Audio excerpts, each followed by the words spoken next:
Hashem standing on the community of God. So remember the pasuk, Elohim nitzav, repeat, Elohim nitzav ba'adat el. Yeah? So the Gemara doesn't understand what it means adat, adat el, community of God. So anytime you have a word and it's not explained, means it's not clear, adat el, the community of God.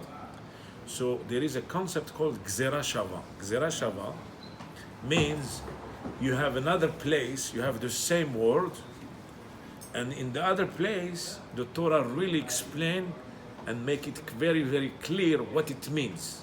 So when you have it in this place, yeah, this it's. What? Yeah, I want to see it. Okay, sorry, it's on you in your way. Okay, is that good? Yeah. I can put another side. Yeah, put it another side. Yeah. So when it says, It's good. It's good. Yes, good. Yeah. So when it says Elohim nitzav ba'adat el, Elohim nitzav ba'adat el, we don't know what it means. Yeah. But there is another word, different parasha. It's about the meraglim. You know what meraglim means? The spy. When Hashem sent how many spies? Each, we read it few parashiot, parashat shalach lecha. Yeah, how many spies Moshe Rabbeinu sent? Yeah, each tribe, each shevet means a tribe, he select one spy. Yeah.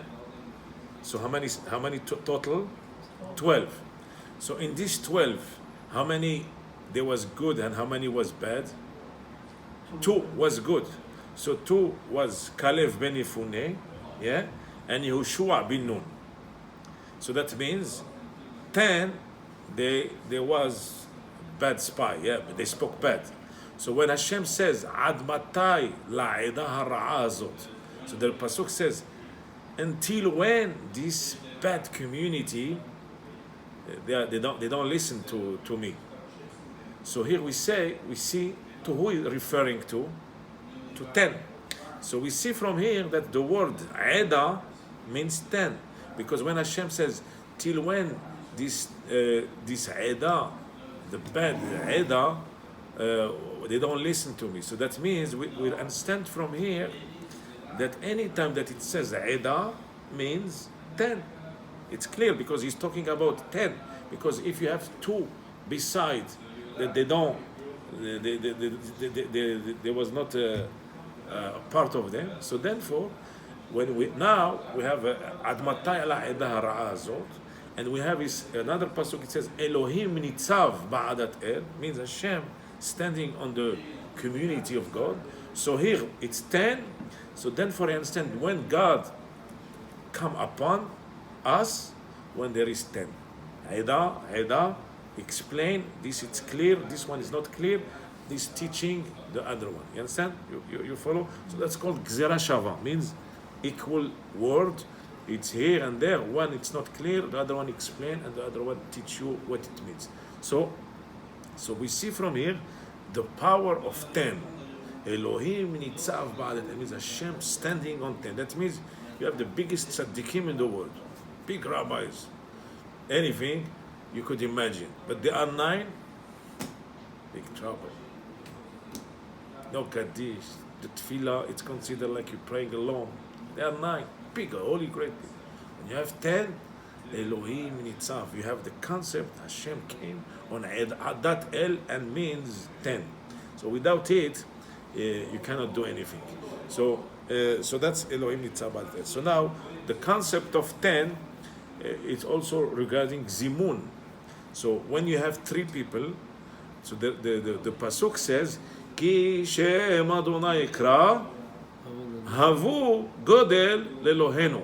So that's from here it says, when I mention the name of God, Havu means you give. How many? When I'm talking you, minimum how many? 2. So when I mention the name of God, so you minimum another 2. Havu Godel Elohenu. Praise HaKadosh Baruch. So that's from here we learn that for Zimun, when you have a Seudah from this pasuk, it's tell you that's 3. So me I mentioned plus you minimum, you means 2, mi'ut rabbim shnayim, minimum of plural is 2. So you 2, 1 is 3. That's good. Now, so that's for zimun. When you have What's a zimun?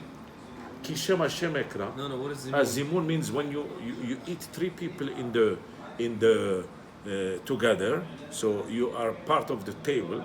So you want to do Birkat Hamazon. So zimun means like you invite them to together to you. Nevarech she'achanu mishlo. That means you're telling them, you know what? 1, invite 2. Let's bless Hashem that we eat from him, from what he owns. He's the owner of the world. Yeah. So that's zimun 3. The same thing when you have 10. Again, you could say nevarech Elohenu. You don't say nevarech she'achalnu. You mention the name of God. So we see again the concept of 10. It's very, very powerful. Guys, by the way, just a small introduction. Today, I believe we're in our 7th crash course class. We spoke about Shema, we spoke Hamidah. Almost all the things we spoke about until now, where you could pray them, like even if you pray at home, you could say those things. Today's topic is Dvarim Shebekdusha. It's only things that when the Rabbi is trying to explain that we have a minyan. Minyan, it's at least 10 men. In these specific things you can only say when you have a minyan. Yeah. And this is the topic of tonight is Kaddish, Kiddusha, and Baruch. The Rabbi is going to explain what these things are, and how would we say them, and what's the meaning. So I was just remember something very funny. There is the Ktoret. You know the Ktoret? So in Arabic it's called Bkhor, means the Kohanim, they used to put instant of different smell, so smell spices, and it gives beautiful smell in whole Yerushalayim. So the Gemara explained that if there is a wedding, you don't need to go to the to the makeup, to the perfume. All these people, they are out of business. The kala, the smell will go inside of her. Everybody smell best perfume in the world. So it says, as we read in the Ketoret, how many it says? Ve'ahad asar samamanim hayubah. Means there used to be 11 samamanim. Samamanim means like spices, like drugs. Yeah. So the Gemara explained from here, and in this 11, it was one very bad smell, a halbena. It's something very bitter, yeah? So you have the best perfume, the best spices, and with bad one. So the Gemara explained, from here we learn that when you pray, you could bring everybody to the shul, the holy people, the tzaddikim people, the Shomer Shabbat people, everybody together, all together. So there was a funny story once. There was a big Rebbe, he was traveling in the train in Europe. So they was going to pray Mincha. So okay, collect minyan. So they say there was 10. There was, and the Rebbe was looking for another one. So they found minyan 10. Okay. So this guy, there was somebody that he would keep Shabbat, nothing. So he came to the Rebbe. He says, you know what you doing? You don't count me? Why, I don't count for minyan?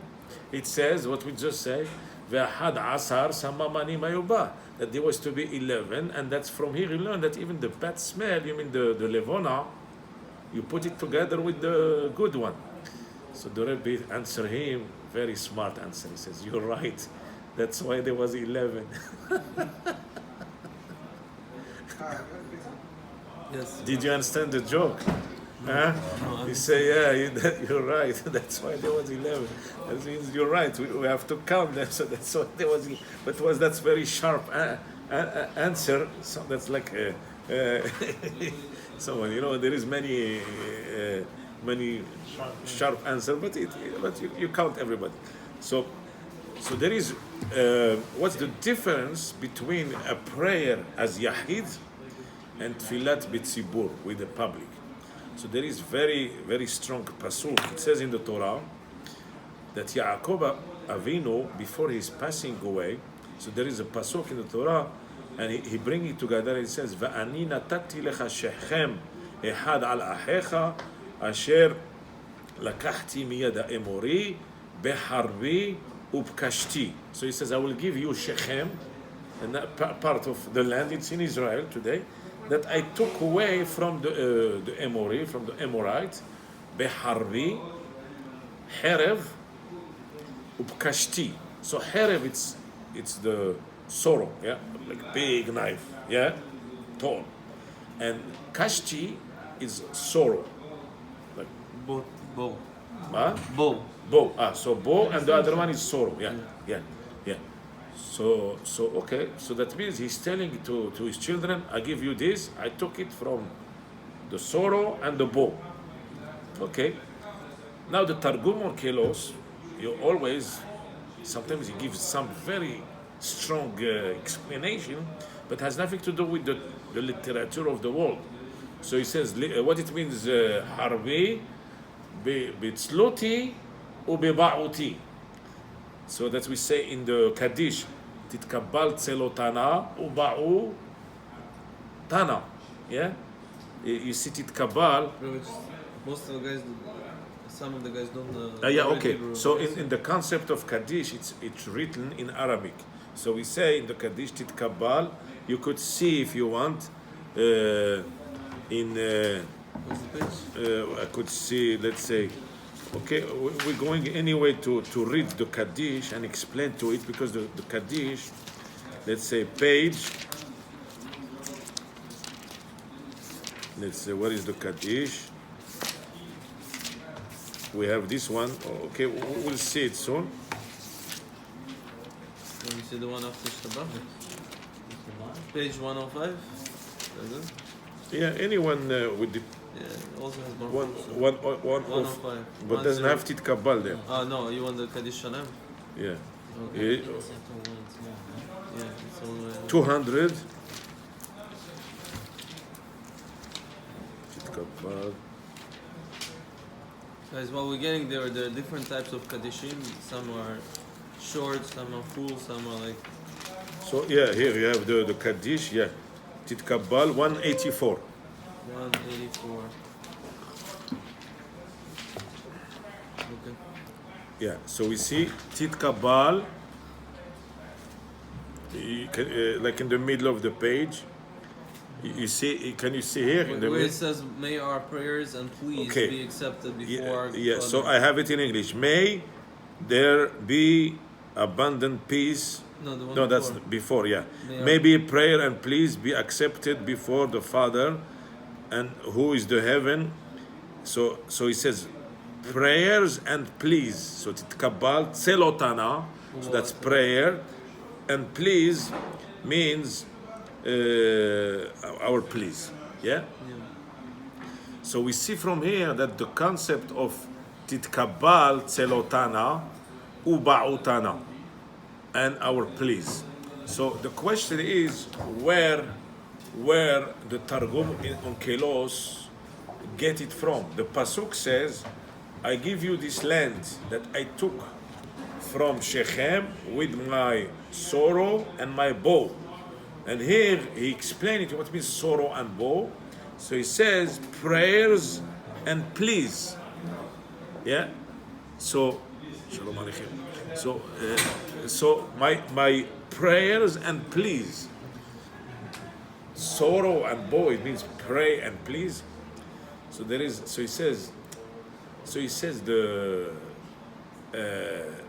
Mefarshim explain. He says where the Targum on Kelos change the word, I took from my sorrow and bows. So usually the truth is when there is a war, how you fight, how you start with.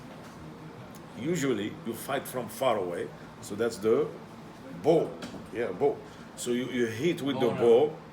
Pam, pam, pam. That's how they used to fight before. Then people die, pam, how many this? Then you get close. So then it becomes the sorrow. That's how they used to fight. But here it says the opposite. Beharvi ubkashti means first is the sorrow, and then sword, and then the bow. So it's the opposite of order. So therefore he says, you know what? We are not talking about real arm. This is different arm. This is meaning Beharbi ubkashti means prayers. You understand? So do you catch? Do you understand the pasuk? So I will repeat again the pasuk. So the pasuk says, "Ve'ani natati lecha shechem echad al ahecha." I give you another piece of land as that I took from Miyad ha'emori beharbi with my sword and with my bow. So he says the order of war doesn't go with sorrow and bow. It's go the opposite. It go bow and then sorrow. So therefore he says, really, he's not talking about real arm of war.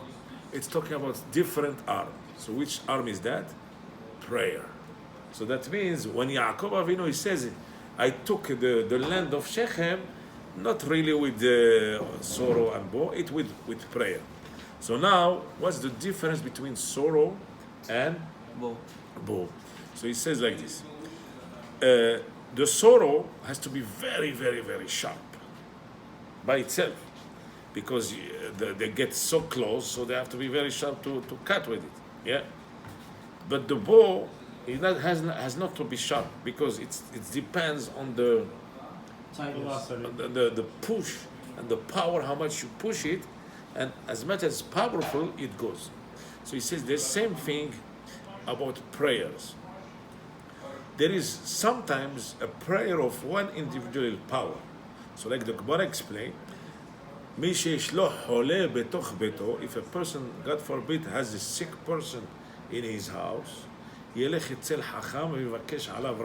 should go to Hacham, to Tzaddik, big rabbi, and he should pray for him. So what's the power of the Hacham? He is one, but he's very, very sharp. So that means the sorrow. That means the power is by individual, by himself alone. So therefore, that he's considered like herev, like the sorrow is very sharp. The bow, it's not sharp, but what gives it the power is the push. So that's the push. It depends on tfilat b'tzibur. That means even the bow is not sharp, it makes an effect. Why? Because it depends on the push. So the same thing. When you have a minyan, when you pray in minyan, you don't pray at home like 2-3 one other day in your small bedroom like this. You put tefillin. Has no power. Has no power of tefillah. The power of tefillah is only if he's a hacham. Maybe he has a power that his tefillah is power. It is.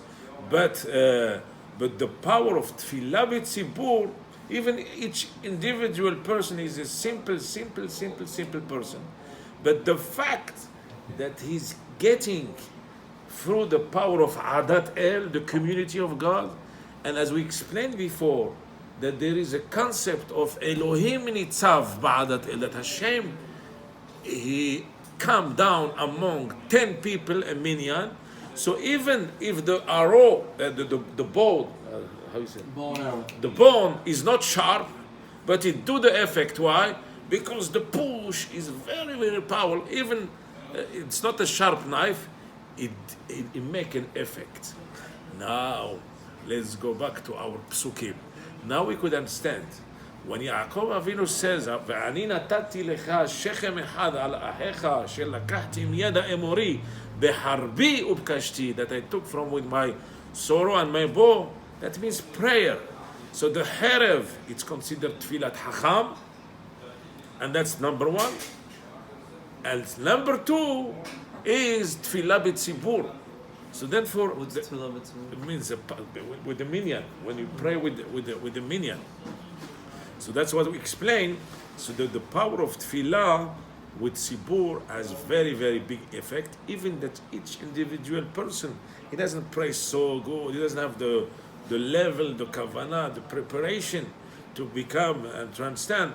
But the koach Haklal, the koach of the public, it helps him, and his tefillah is acceptable. So that's the koach of haklal, of the tzibur. So that's why it says al tifrosh min tzibur. Never be alone and go out from the public, because you have a koach haklal, means because you depend in a community, in a minyan, and that's why we call it bet knesset. What means bet knesset? Knesset means assembly, means, like the Ramban explained, that the people, they build a home, a building, to get united assembly, and then for each one has the merit of the other one, because all of them in one thing. So the prayer has a power the same as the arrow, that each one is not sharp at all, but it makes an effect. So that's the koach of the minyan, But so therefore, this concept of minyan asara, so and lecha davar shebikdusha, anything that holy, you need to have a minyan. Also, even tefila, even to do a wedding, there is a concept. I do a lot of weddings, so there is a concept. It was written that if a rabbi make a wedding with 2-3 people, we should make a niddu. Why? Because 10 people is a adat el. It's a public. It's announced. It's a crowd. It's considered a crowd. Minimum 10 people, 10 men. Yeah. So that's the concept in anything. The concept of minyan. Now, how? So what's the 10 people make us? Make us the kaddish. So you have the kaddish, you have the kedusha, you have the hazarat hashas. You repeat the shmona esrei, and therefore you have to have 10 people that they should answer baruch hu baruch shemo and amen. If the 10 people, they are there and they don't answer, that's also a problem. So it's like 10 people, 2 of them are dreaming, they are someplace, so they don't count. So therefore, that's a problem when you have 10 people. Everybody has to answer, because if you don't answer, so then for the shaliach tzibur, he making bracha lebatalam, is like he's mentioning the name of God for nothing. So that means that he could use the name of God. He need to have 10 people. I have a question. Yes. What if there's 10 people, right? And the 10th person is davening Amidah, Shemona Esrei. So that means you said if 10 people doesn't answer. So before the Hazan to start to repeat, he has to wait for him. You have to see most of the people. So that's why you have to answer. For example, now today, the same thing as Kaddish, everything. I was now, our friend had a bar mitzvah, Alex.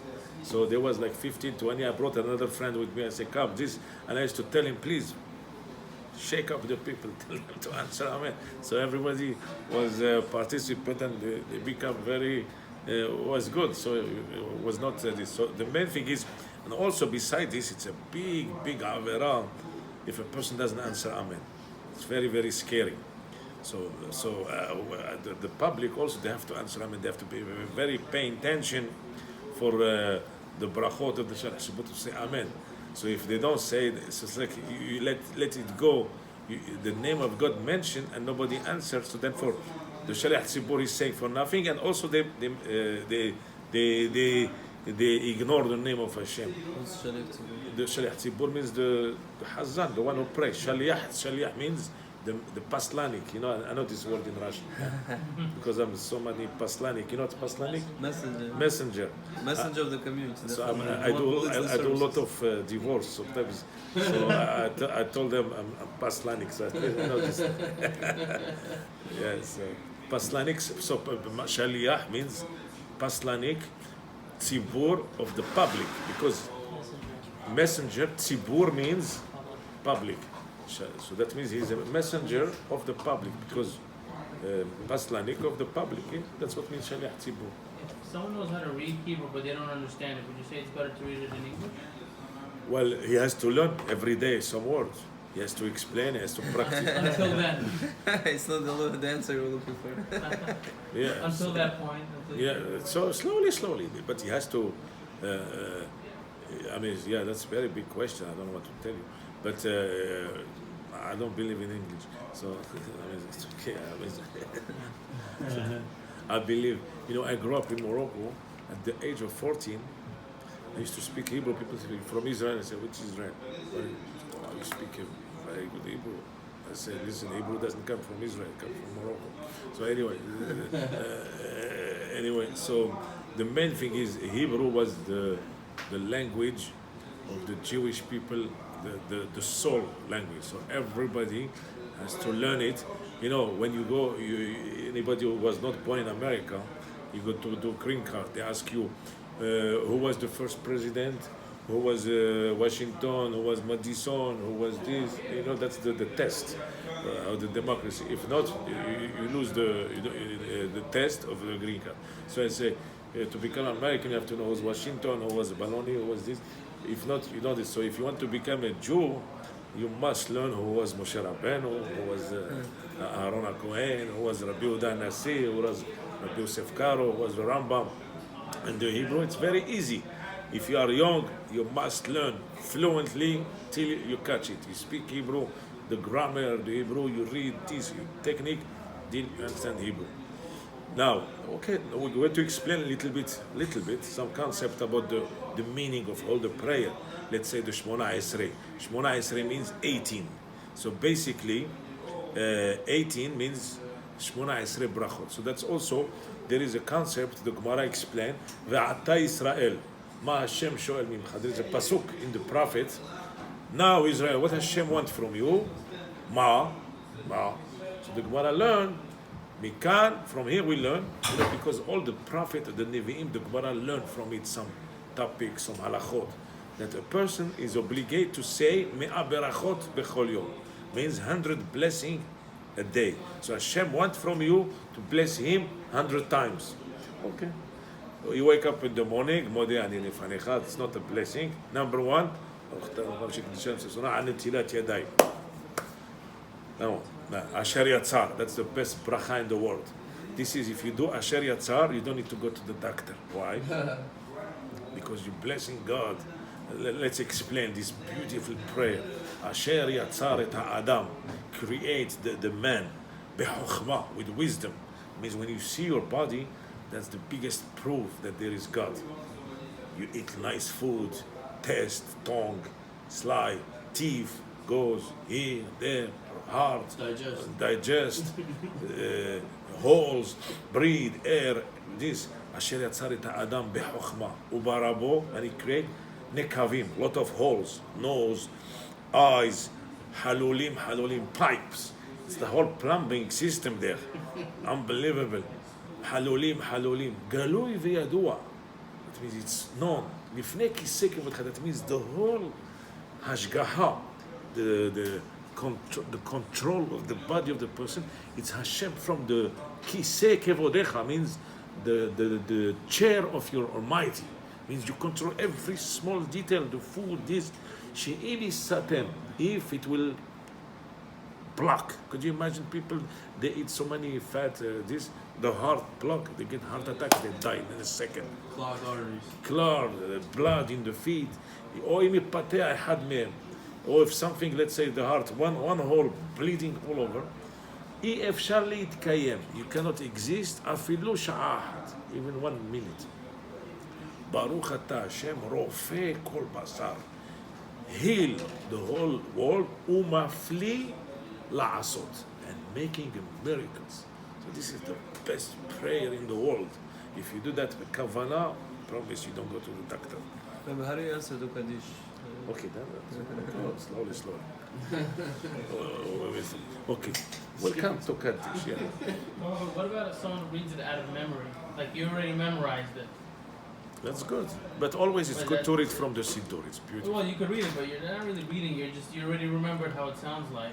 You're just repeating what. Yeah, if you remember, and that's good. You could say it. Let's say Asher Yatzar, you know it by heart. You say it every day. Go 5-6 times back from a day. Shakonia Midwaro, you eat 2 times. You eat 3 meals. Birkat Hamazon, you remember. Okay, remember.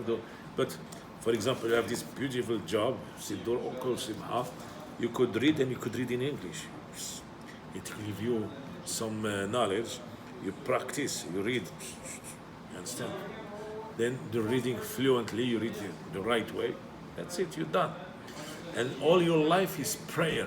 tefila, singing and prayer all the time. And Hebrew has to be your first or second language in the mind. I speak 7, 8 languages, but you could speak English and speak Hebrew. No, it's okay. You could add a second language. It's not.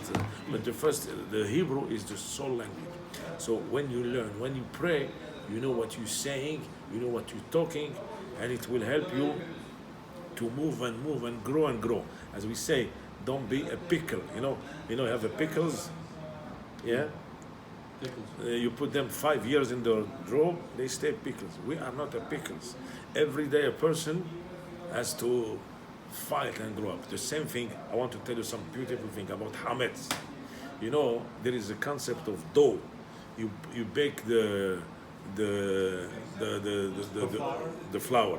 So if you leave it 18 minutes, finish. It become hametz. It's like you eat it. It's hametz. But could you imagine if you take this dough and you box it hot for 2 hours? Nothing will happen. Why? Because you're fighting, extremely fighting. You don't let it become chametz. The same thing a person.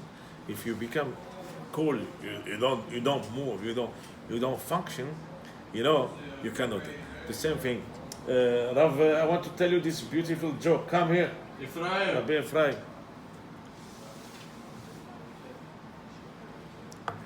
Rabbi Ephraim. Where is he?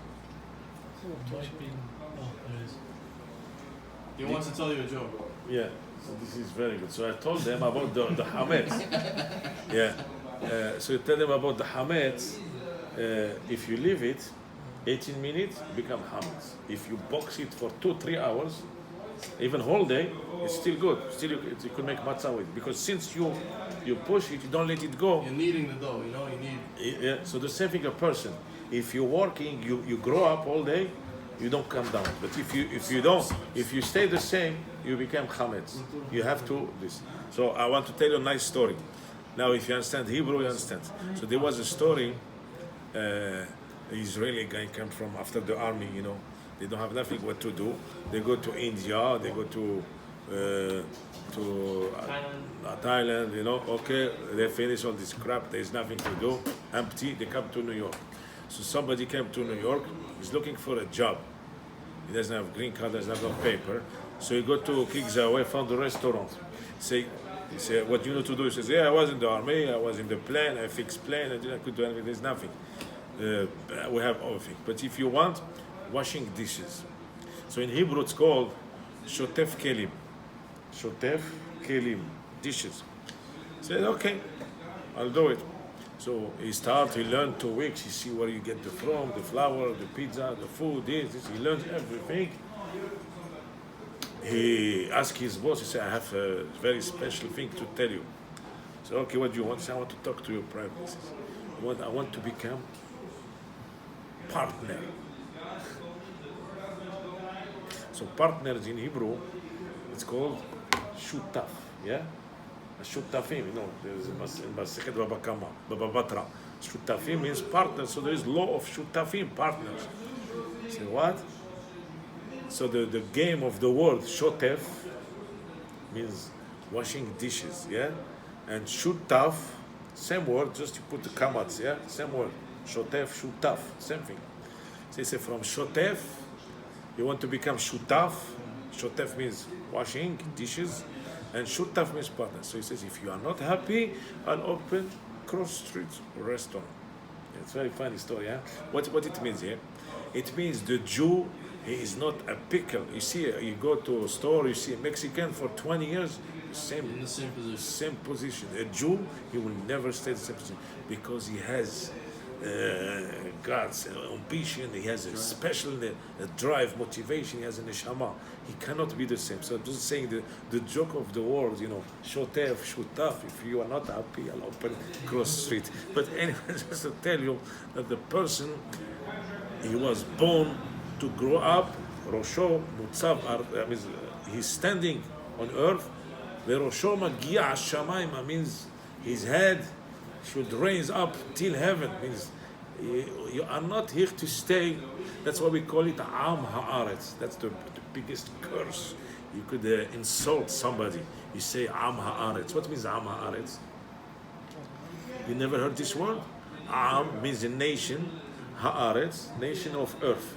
But basically we use this term, Am Haaretz means somebody who doesn't know how to learn Torah. Am Haaretz is dumb. What means? But what the Hebrew is very deep. Am, a nation of Aretz, means his head is In the ground. in the ground. A nation of the ground.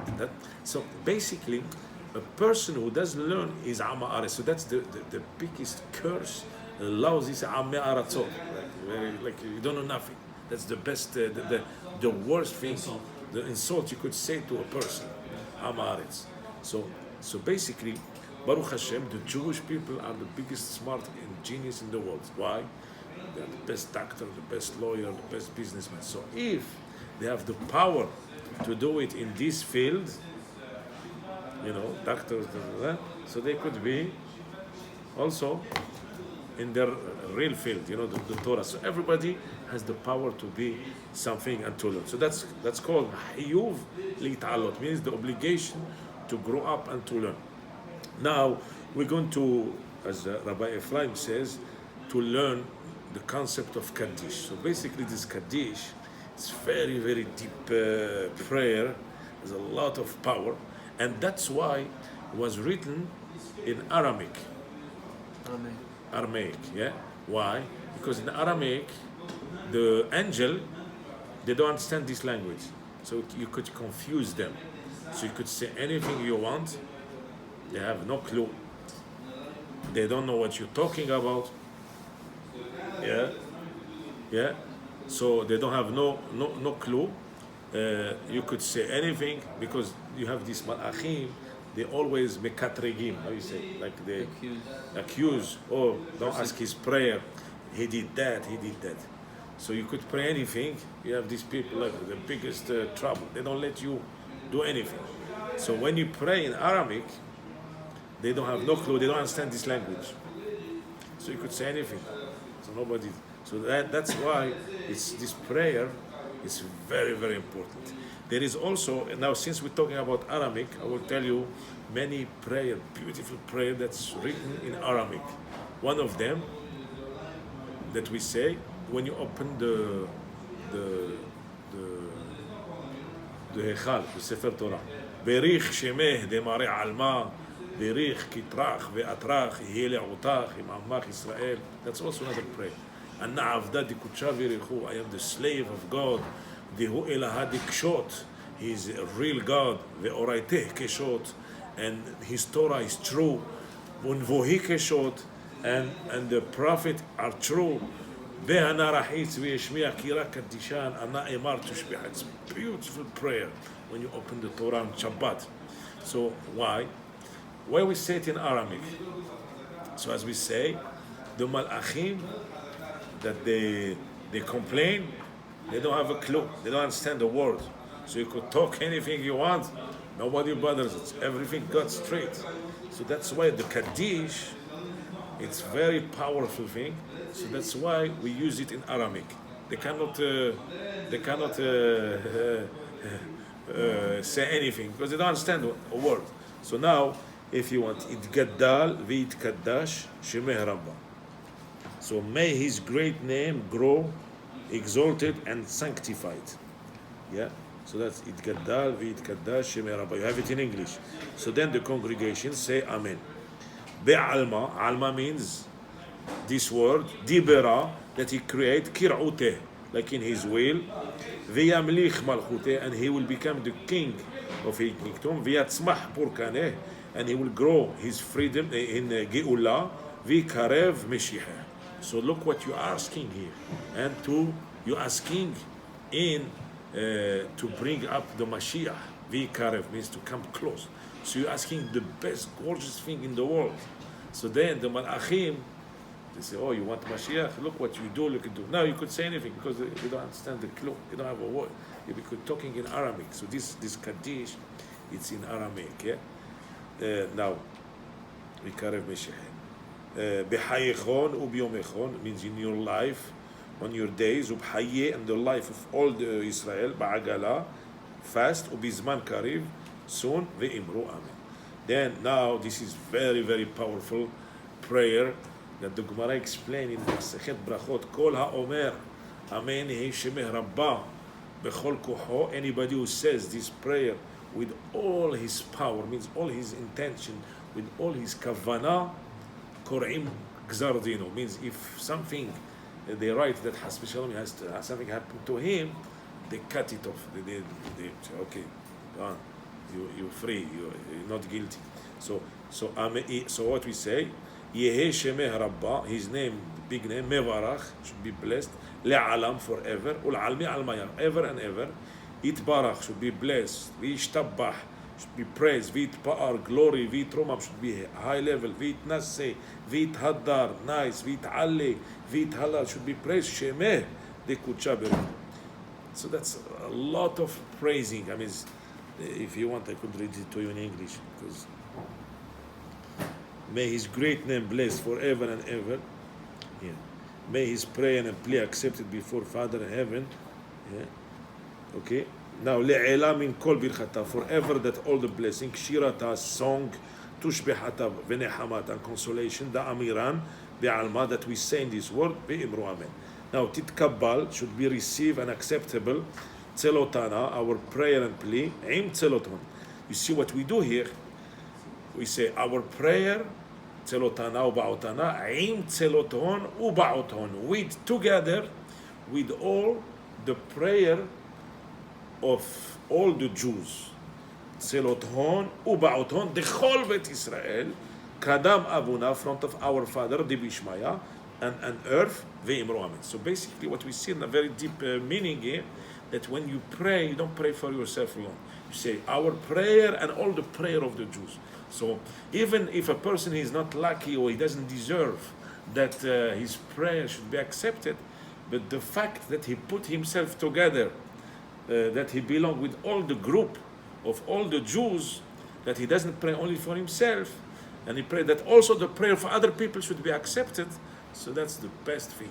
So that's why there is a concept, there is something, the Arizal, Rabbi Yitzhak Luria, the biggest mikubal that we have ever had in the world. Rabbi Yitzhak Luria, he's buried in Tzfat, in Israel. He lived 38 years. That's it. What he accomplished in 30 years, we don't accomplish even for 1,000 years. Yeah, but what he did in 38 years that he lived. So he says that there is something that you say before the prayer in Shahrid. You say, Hareni, I love all the Jews in the world, and I'm part of them. So it means before you pray, I love all the Jews. What means you love all the Jews? The fact that you love all the Jews, so therefore you consider you are one package. So therefore, if there is a prayer, so it's like one body, yeah? So therefore, if his prayer is accepted, and his great prayer, so therefore because you are belonging together with him, so therefore his power, his merit will help you, as even if you don't deserve it. Why? Because it comes together. And that's again the same concept as we explained before, koach hatzibur, the power of the public. When you belong to a community and you pray with the minyan, has very, very power, as we say before, as the bone. It's because it's koach haklal. We say, there was a big rabbi, mashgiach, Rosh Yeshiva in Mir. You know Mir? In Russia? No, you know Mir. Where is Mir? You have Cross Street. Did you ever see? They don't know. They don't. Mir Yeshiva. You know there is a E7 here. It's called Mir Yeshiva. You never saw. There used to be one of the biggest yeshivot. Was a Mir. It was called Mir. It's called Yeshiva. Mir. Here, Cross Street. You don't have to go too far. You just cross Street. It's there. It's a big building. You see this big building here, from the beginning till Ocean Parkway. Yeah. So this is called Mir. Where this Mir Yeshiva come from? This Mir Yeshiva, they escaped the Holocaust with a train to China, Shanghai. Yeah, 300 people escaped. They didn't kill him in China? No, the China accepts them. Yeah, they accept. They was so nice. I mean, they accept 300 Jews, and they live there for 5 years.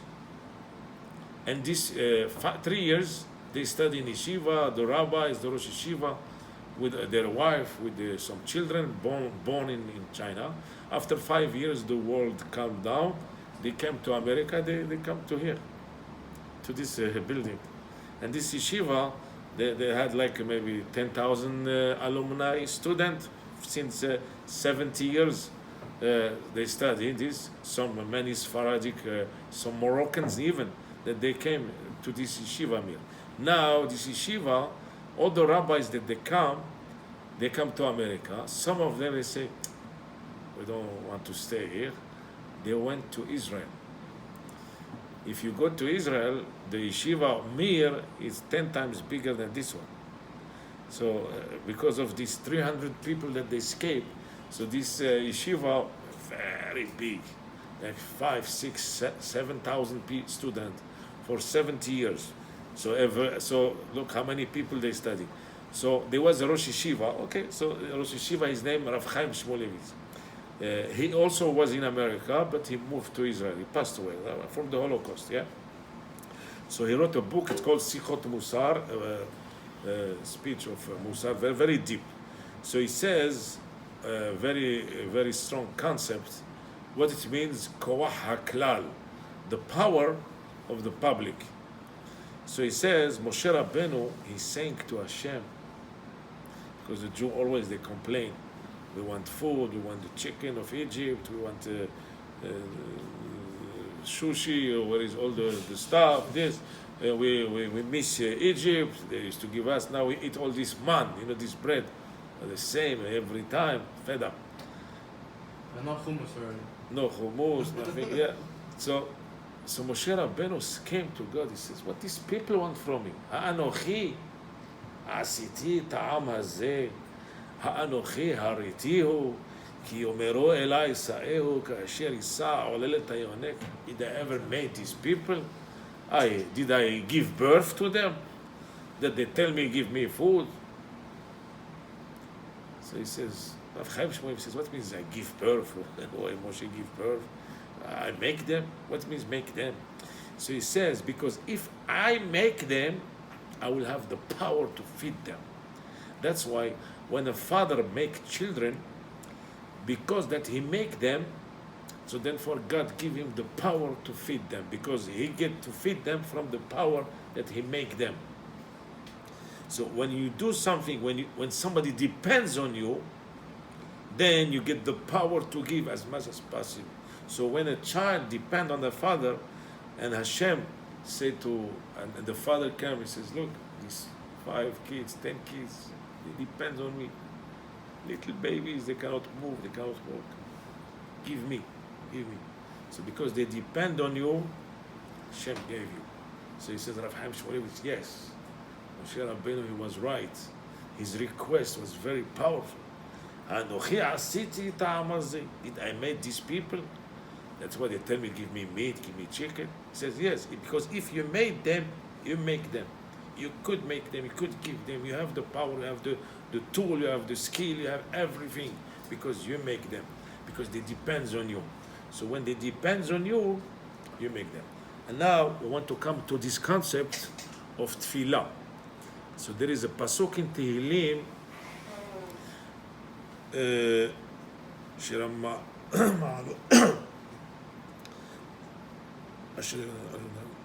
כגמול עלי אמו, כגמול עלי נפשי. David HaMelech, he says in the Tehillim, please, Hashem, help me.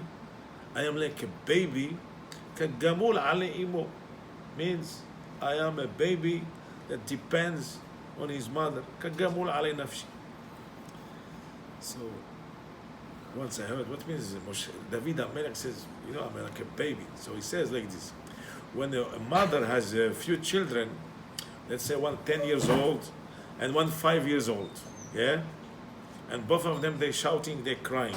So to who she go first? 5 years. Why? Because 10 years he could move, he could take care of himself. So that's what David HaMelech, the secret of tefillah. He says, you know what? I'm like a baby, I can't do nothing. When you make yourself like a baby, you are powerless. You have no power, nothing. Then for Hashem will answer you right away. The same thing, كَالْجَمُولَ عَلَيْهِ إِمُّهُ, same as the baby that he depends on his mother. As much as he is young, then for his mother will answer him, will respond him quickly than the other big boy. كَالْجَمُولَ عَلَيْهِ نَفْسِ. That's so according to what you do, that's the response of the tefillah will be. Now, I want to tell you a very, very strong message about tefillah. What's power of prayer? So as we know, there is a concept in the parasha when people they kill somebody, killed by accident. Let's say somebody went in the ladder and he took a hammer and he was putting some nails, and the metal of the hammer broke and fell on the head of somebody and he died. So the Torah said it was by accident. He didn't do it by purpose. He was this and he fell. Yeah? So he has to go in exile. So he has to go to over the Jordan. So if you live in Israel, you have 3 cities in this place and you have 3 cities from the other place. Okay? Now, what he's going to do there? He has a job, he has a factory, there's nobody. He has to be there and wait. Wait till when? Yeah? Till the death of the Kohen Gadol. That means he's going to be in exile, this person that he killed by accident, till the death of the Kohen Gadol. What happens if he doesn't go? He must go, because the other one, the family, could take revenge on him. So that's what the Torah says. Because the Goel Haddam will take revenge on him. Means the family of the one who passed away, he could take revenge on him. So he has to escape, refugee, until, that's what the Torah says. Yeah, that's what it's written in the Torah. So till when? Till the death of the Kohen Gadol. They could take revenge after that too. No, he cannot take. If the Kohen Gadol, he could come back. He cannot touch him. Oh, but if he stays, they have the right to kill him? Maybe he will have, but he could. But after that, he will calm down a little bit. But at least he get his punishment. It's like a kind of jail. To go in exile, it's like kind of jail. Whatever. It's like, he gets some kind of punishment even without accident. What if family forgives him? Huh? What if family forgives him? And No, he has to go. Okay. It's not an option. Not option. Not option. You can't negotiate your way out. No negotiation. Now, he goes to the Jordan. Who's going to feed him? Very funny, huh? So the Gemara explained that the mother, let's say if it happens, maybe it happens in the history, in the time of King David, this son. Okay, and when do you have Bet HaMikdash? Because when it's Kohen Gadol, it's only in the Bet HaMikdash. If there is no Kohen Gadol, there is nothing, yeah? So let's say it happens on the time of when the Bet HaMikdash. So who's going to feed him? Who? So the Gemara explained, Imotehem shel Kohen Gadol. Means the mother of Kohen Gadol, she used to come and tell him, today salmon with 2 dishes, tomorrow steak, every day meal, food, all the years. Why? Because she used to ask him, please, don't pray for my son that he will die. And she used to feed him, like to calm him down. Don't pray. Because this guy is in jail. He is stuck in this refuge. Yeah? So, all he's waiting till Mot HaKohen Gadol, means the Kohen Gadol. If the Kohen Gadol, he will be 120 years old, he'll wait there. If he's 50, so let's say another 50 years old, 50 years to wait, he will stuck 50 years. So then for this guy, he's stuck. And the only hope that he will out from these refuge cities, it's only if the Kohen Gadol passed away. Who's that? I'm sorry. Sorry? Who's that? The person who killed by accident. No, I'm saying who has to die. The Kohen Gadol will die, then it's over for the refuge to come back to his place. Yeah? So the concept, what I want to say here, okay, that's one point. Let me tell you another point. So as we know, the Kohen Gadol, okay, let's talk about also Kohen Gadol. So in Yom Kippur, you remember this year, did you learn the Seder HaAvodah, means the order of worship on Yom Kippur, how the Kohen Gadol used to work. That's the biggest Kohen Gadol. That means he represents the whole Jewish people. So he has to do mikveh, he has to dress white clothing, take away this clothing, 7 times mikveh, and pray, because he's the Shaliach Tzibur. What means Shaliach Tzibur? Paslanik for the public. He's the biggest Chazan of the whole world, the Kohen Gadol. He's the number one, the high level, the high position, the greatest man in the whole time of Yom Kippur. Okay. So this Kohen Gadol, you make all the preparation. Okay, he's inside. Now his turn to pray. What is his prayer? So if you see the text on Yom Kippur, he has very, very strong prayer. He says, "Ubchen, kach hayta tfilato shel Kohen Gadol." That's how he used to pray. Yehi ratzon milefanecha Hashem Elokeinu v'le'avotenu. Maybe the will of you, God, our Father and Father of our Father. Shelo yitztarchu bnei Israel. Okay, that's very good prayer. Everybody loves it.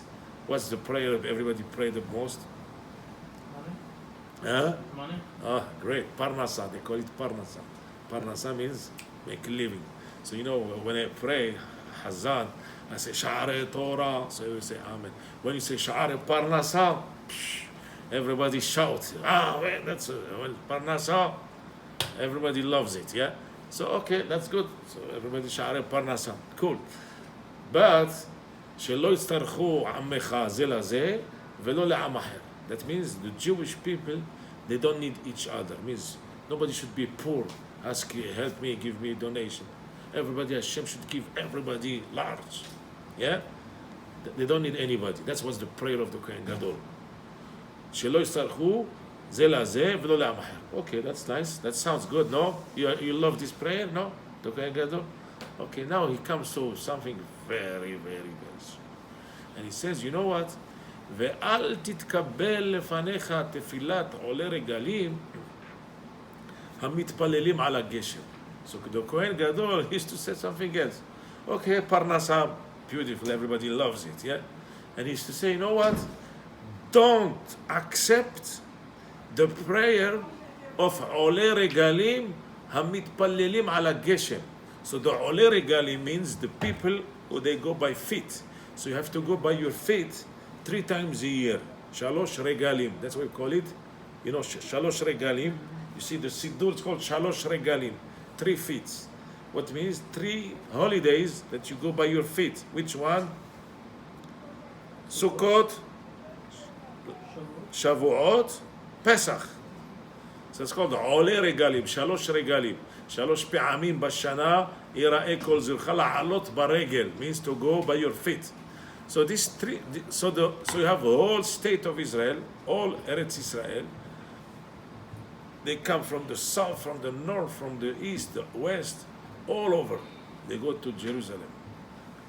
So they bring their food, with their donkey, with the monkey, with their sheep, with the vegetable, fruit. So they bring bikurim, maaser, trubot. So could you imagine these people? They go on the mountain, and could you imagine there is like a big storm, rain. And please, they say, please Hashem, I come from Be'er Sheva. Took me like 3-4 weeks to come to Jerusalem. Storms, please stop this rain. Yeah. Everything is going to be messed up, you know. So these people, they're praying for the rain to stop. So the Kohen Gadol, in the greatest preparation, he used to say, you know what, ve'al titkabel, please God, don't listen to these people when they pray for the rain to stop. Don't listen to them. Why? Because the whole Jewish nation need the rain. These people, okay, they're doing a mitzvah, they're coming for Yerushalayim 3 times a year, but the whole world need the rain. They're praying, please stop. We have a lot of time to go. Don't listen to them. So the question is, what kind of prayer is that? Don't listen to them. What means don't listen to them? Why should not listen? So we see from here, and now what we said before, now we'll go back to the first question. We said before about the mother of the Kohen Gadol. She used to feed all this murder by accident, that they should not pray for her son to die, because all their hope, all their freedom depends on the death of the Kohen Gadol. And she used to feed him for 20 years. Please don't pray for my son. What kind of thing? So we see from here what's the power of tefillah. When a person puts all his heart on God, on Hashem, and he pray, so even the whole world need the rain, because that's how they survive. Without rain, there is nothing. But the Kohen Gadol, he knew the power of these people who pray, that they pray for the rain to stop. And he was adding special addition in the greatest moment ever in the Kodesh Kodashim, when it comes to the holy moment and holy place. And he used to add, please Hashem, don't listen to these people who go in the Shlosha Regalim, and because they want the rain to stop, because we need it. The whole world needs it. So don't listen to them. Why? Why don't listen to them? Because Hashem will listen to them. Because they pray. So the Kohen Gadol, he needs special prayer. Don't listen to them. We see how power is the tefillah. How could it make effect? The mother of the Kohen Gadol, this guy is waiting till when the Kohen Gadol will die. Every time I wish he will die soon next year, because without him, I will not have anything. So the Kohen Gadol, the mother, knew what's the power of tefillah. So she used to 10 years, 20 years, 30 years prepare meals daily for these people, just that they should not pray.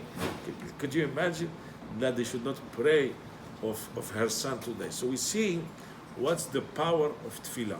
So as we explain again, the power of tefillah is kagamul ale imo, kagamul ale nafshi. David HaMelech, he giving us a tool, a skill, how to pray. Kagamul ale imo. I am like a baby, depending on his mother. If you are a baby, the mother will respond to you. But if you are a big boy, you take care of yourself. Yeah, he will not respond to you.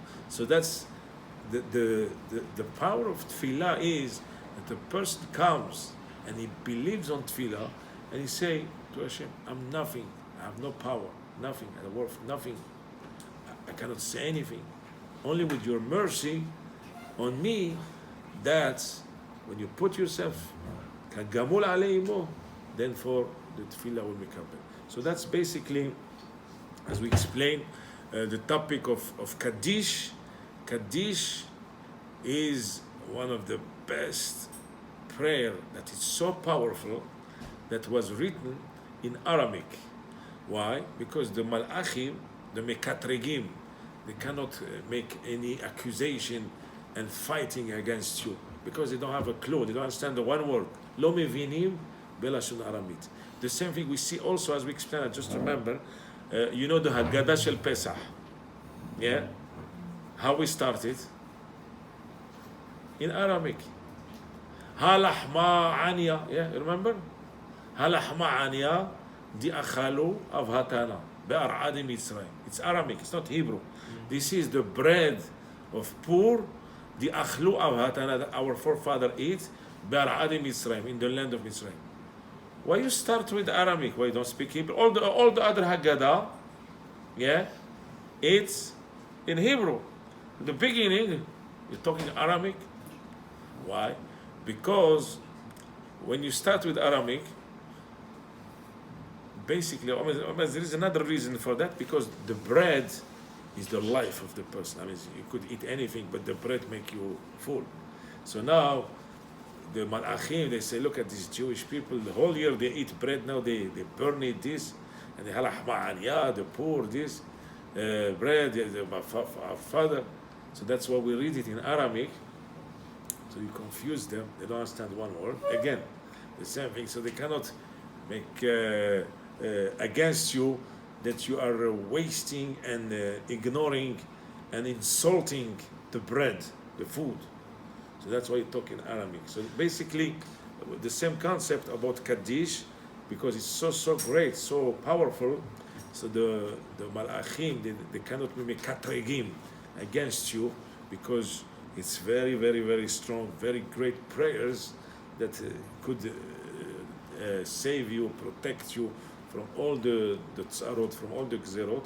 And then, because it was in Aramaic, so for sure we need dvarim, that's called dvarim shebikdusha, something that is with holiness, and that's why you need a minyan, you need 10 people, because Elohim nitzav, as we explained before, Elohim, God is standing ba'adat el, with the community of God, and we explained, ve'en ada pachot me'asara, there is no concept of eda, community, less than 10. So as we explained the pasuk, ad matay la'eda, in the spy, till when the eda hara'a zot, and that was the 10 spy, you exclude the 2, that's Kalev ben Yefune, that was 12, so the 10 that there was bad one, so still they consider themselves called eda. So then for when the pasuk says Elohim nitzav ba'adat el, means God standing on the community of God, means 10 people, that's the minyan.